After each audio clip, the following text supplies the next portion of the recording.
Test 4. You will hear a number of different recordings and you'll have to answer questions on what you hear. There will be time for you to read the instructions and questions and you'll have a chance to check your work. All the recordings will be played once only. The test is in 4 sections. At the end of the test, you will be given 10 minutes to transfer your answers to an answer sheet. Now turn to Section 1. Section 1. You will hear a conversation between a student looking for a host family and a housing advisor. First, you have some time to look at questions 1 to 5.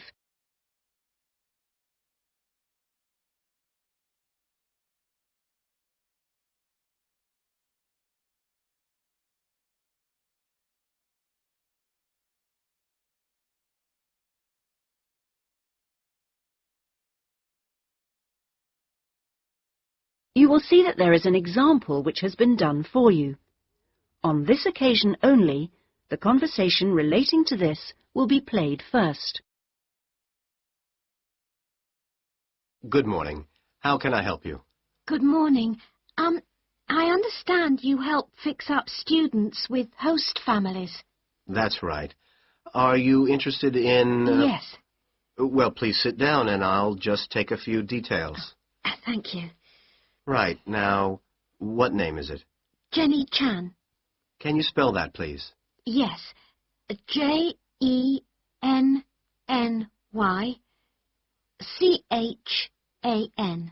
Right. And what is your present address? The student's name is Jenny Chan, so Jenny Chan has been written on the form. Now we shall begin. You should answer the questions as you listen, because you will not hear the recording a second time. Listen carefully and answer questions 1 to 5. Good morning. How can I help you?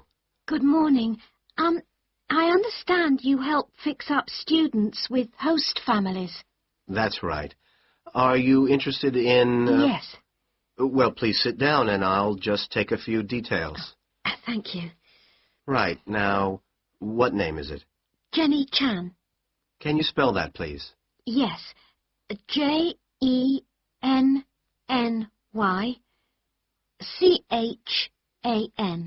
Right. And what is your present address? Seaview Guest House, 14 Hill Road. Okay. And do you know the phone number there? Yes, I have it here. 2237676. But I'm only there after about 7 p.m. So when would be the best time to catch you?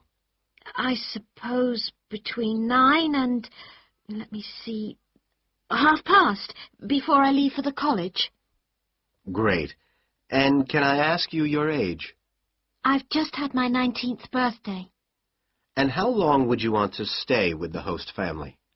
I'm planning on staying a year, but at the moment I'm definitely here for 4 months only. I have to get an extension to my permit. You're working on it? Mm. Fine. And what will be your occupation while you're in the UK? Studying English? And what would you say your level of English is? Good, I think. I'd like to say advanced, but my written work is below the level of my spoken, so I suppose it's intermediate. Certainly your spoken English is advanced. Anyway, which area do you think you would prefer? Well, I'm studying right in the centre, but I'd really like to live in the northwest. That shouldn't be a great problem. We usually have lots of families up there. Before you hear the rest of the conversation, you have some time to look at questions 6 to 10.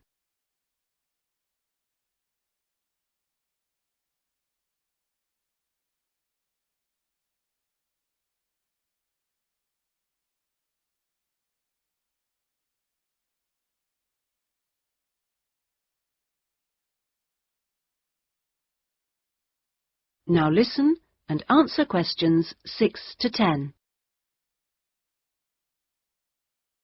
And do you have any particular requirements for diet?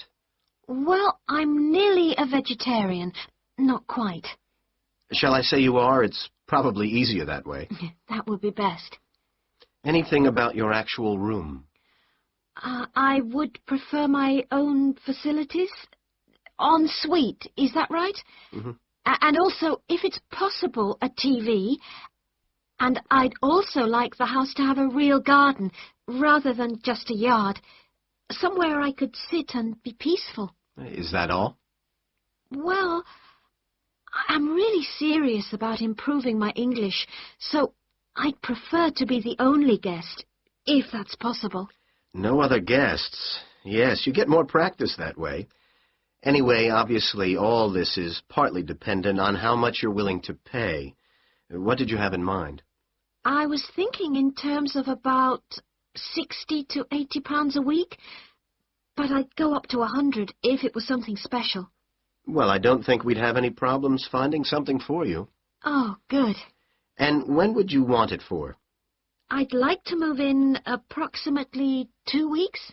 Let me see, it's the 10th today, so if we go for the Monday, it's the 23rd of March. Yes. Right. Good, and if I could ask one last question. That is the end of section 1. You now have half a minute to check your answers.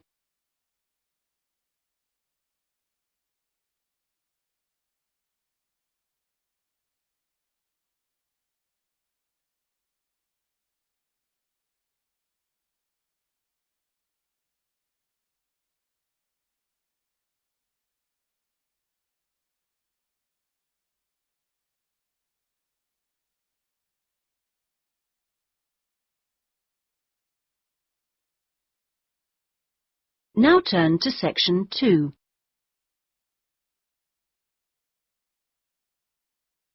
Section 2. You will hear a speech by an official at a meeting of a local football club at the start of a new football season.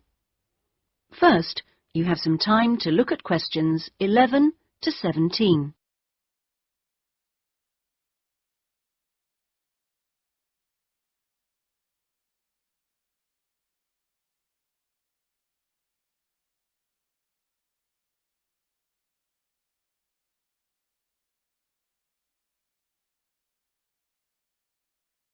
Now listen carefully and answer questions 11 to 17.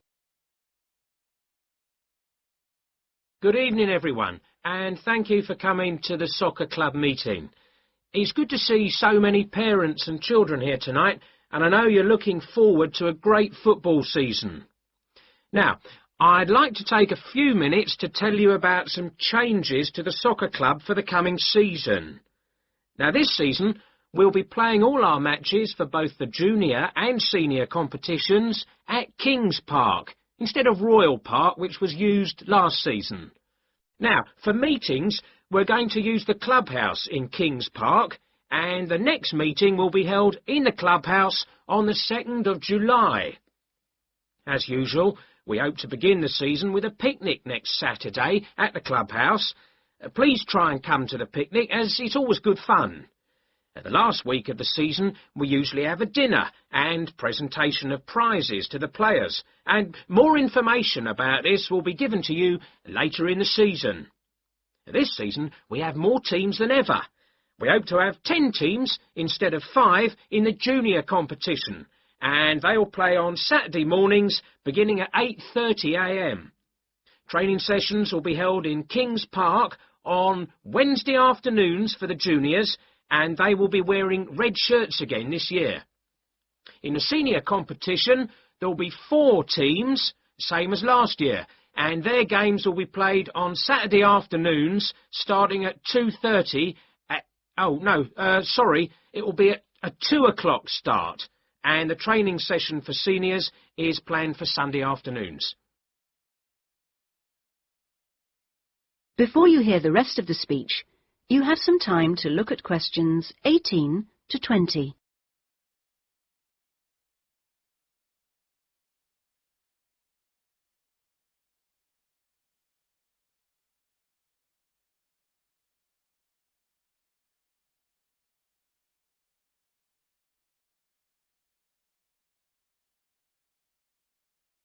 Now listen and answer questions 18 to 20. Now, I'd like to introduce you to the new committee for the soccer club for this season. Firstly, let me welcome Robert Young, the new president, who will manage the meetings for the next 2 years. Robert's son has been playing football with the club for over 5 years now, and many thanks to Robert for taking on the job of president. Next, we have Gina Costello. She's the treasurer, and she'll collect the fees from you for the season. Please try and give Gina your fees as early as possible in the season, as the club needs the money to buy some new equipment. Then there's David West, who's volunteered to be the club secretary, and one of the many jobs he'll have is to send out newsletters to you regularly. If you have any information that may be useful, please let David know so that it can be included in these newsletters. Also, I'd like to introduce you to Jason Dokic, who is the head coach. For all the new members here tonight, this is the 3rd year that Jason has been with us as head coach, and we're very lucky to have such an experienced coach and former player at our club. He will continue to supervise the teams at training sessions and on match days. Now, before we finish and have some refreshments, does anyone have any questions they'd like to ask the new committee? That is the end of section 2. You now have half a minute to check your answers.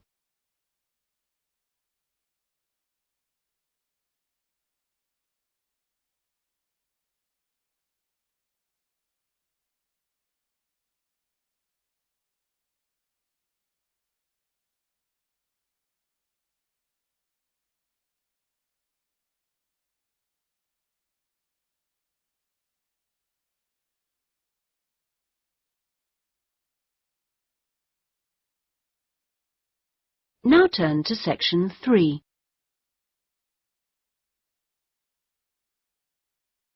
Section 3. You will hear a tutor and 2 students discussing a business case study. First, you have some time to look at questions 21 to 24.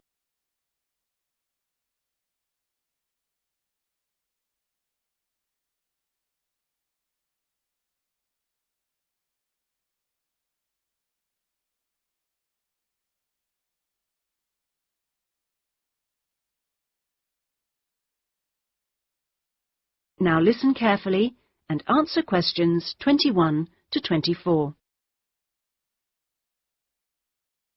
Right. Jason and Karen, now I asked you to look at the case study for Box Telecom as part of your exam assessment. It's interesting because they're in the middle of problems at the moment, and I want you to track how they deal with them. Let's start with you, Karen. Having read through the case study, can you just summarise what the problems were that Box Telecom had to take on board? Yeah. Well, of course, what first came to their attention was that despite a new advertising campaign, they were suffering from falling sales, and this is something that had many causes. On top of that immediate problem, what had also happened over the last 2 years was that although they had invested in an expansion plan, they had to face up to increased competition. And before they had a chance to get to grips with the effects of that, they were stalled by a strike, and it was just when they were thinking about making a colossal investment in new machinery for their plants. So they were really in trouble. Yes, I think that's fair. And, Jason, now you contacted the company, didn't you? What did the company define as the reasons for these problems? Well, I think they've hit on the right things. It would be easy to say they had invested too heavily or at the wrong time, but in fact the signs were good, and what they were set back by was high interest rates. At the same time, their longer-term problems, which were affecting their market share, were eventually credited to poor training, and having looked at the details in their last report, I think that's right. Before you hear the rest of the discussion, you have some time to look at questions 25 to 30.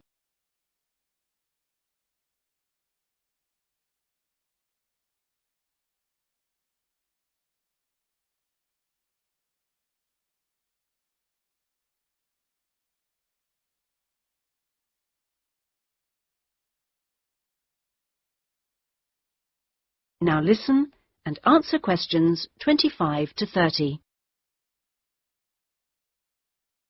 So, on to the larger issues then. Karen, what do you think the company will do? Well, obviously they have the choice of accepting the very favourable terms that another company, KMG plc, have given them to buy them out. That would mean creating a new company with a new image. Or they could decide on a bolder move and offer some new shares if they wanted. But I think they're much more cautious than that and expect they will start trying to find individuals who'd be prepared to back them with some of the capital they need. Well, you mustn't always assume that dramatic problems require dramatic solutions. Sometimes there's a simple fix, such as changing the guy at the top. If they truly are cautious, then I suspect they will seek to shut down some of their shops. But a more ambitious approach, and one which I think would have more chance of success, would be to alter how they're running things, the management layers and the processes.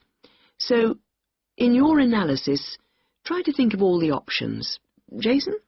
Yes, it's interesting because I found it a really useful company to study. Its problems cross all types of industries, and it's lucky it's so big. A smaller or even medium-sized company would have gone under by now.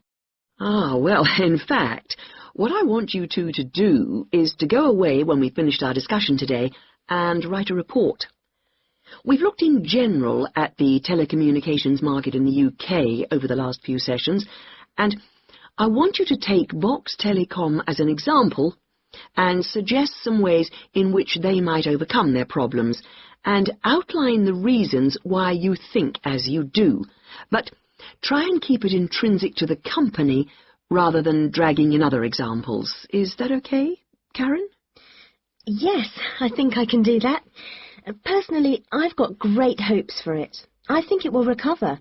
That advertising campaign they did was very strong, and they're very innovative with their products.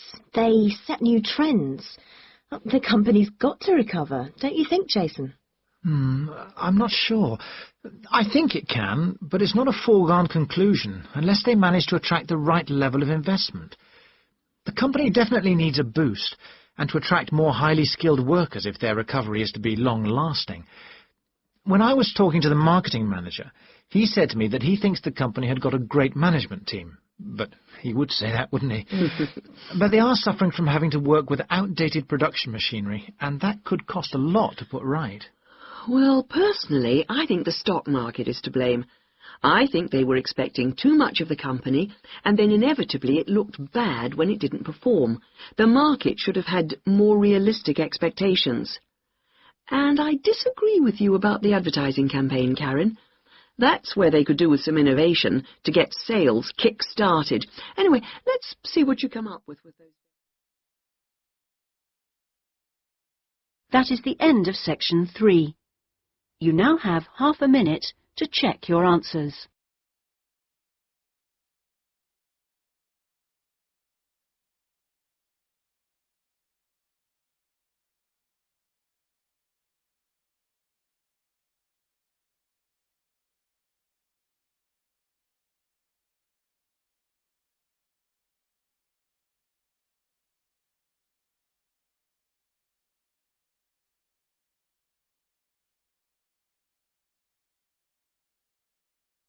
Now turn to section 4.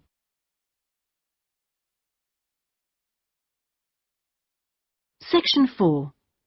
You will hear a university librarian giving a talk to new students. First, you have some time to look at questions 31 to 40.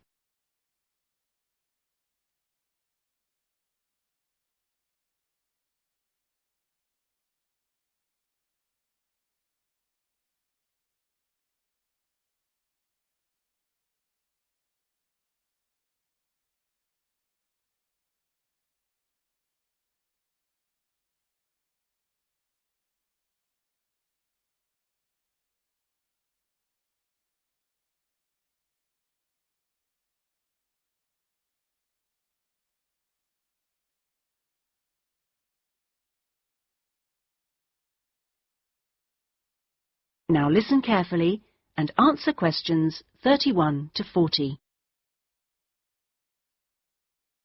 Okay, are you all settled? Well, first of all, welcome to Cardiff University. I'm here to explain what we can offer you.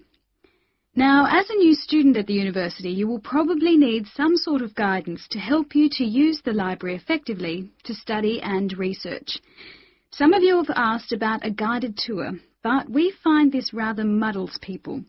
So, in this first week, we run a series of talks which focus on different aspects of the library and its resources.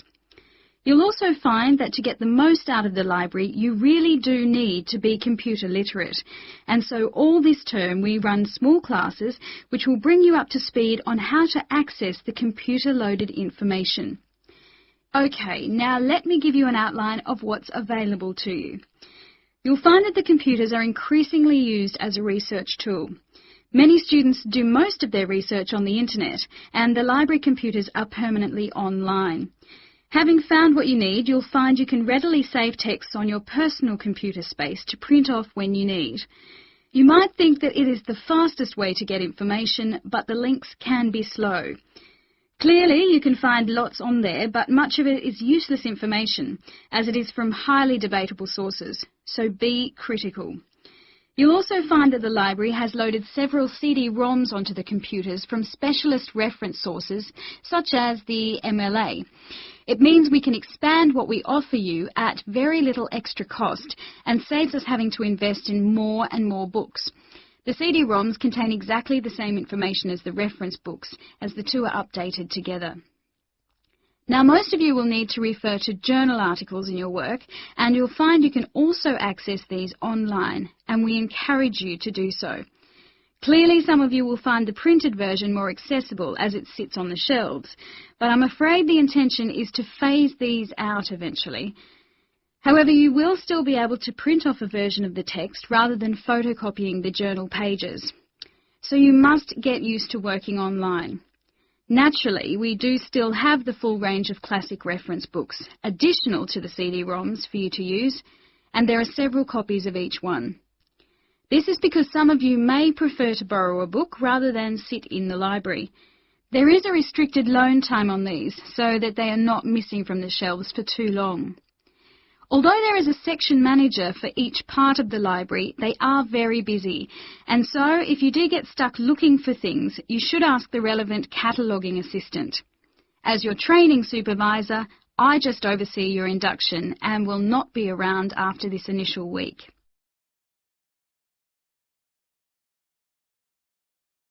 Some of you may be interested to know that the library is offering specialised training sessions on writing a dissertation. Obviously, this is not relevant to those of you who are undergraduates. It is just for postgraduates. Your department will discuss the planning stage of the dissertation, i.e. what you're going to do with you, and we will focus on the structure of it. However, the training will also include some time on the computers. I realise most of you know how to organise files, but we can show you the different ways to run data programs. Your tutors will tell you at the outset how to set out the chapters they require, but you will need to ask them how they would like you to organise the bibliography, because it varies depending on your subject area. When you've got something together, the trainer here will look through the draft version for you to see if it's okay. And one final point, for those of you who have registered from abroad, we can offer individual sessions on dissertations if you feel you need them. If you require language lessons, then they are available from the International Centre next to the Law Department. That is the end of section 4. You now have half a minute to check your answers.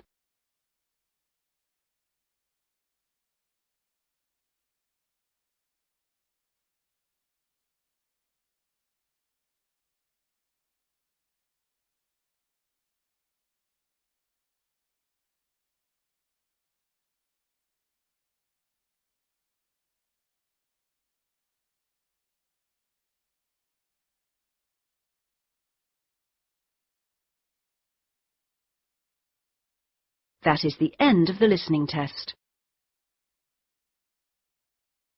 In the IELTS test, you would now have 10 minutes to transfer your answers to the listening answer sheet.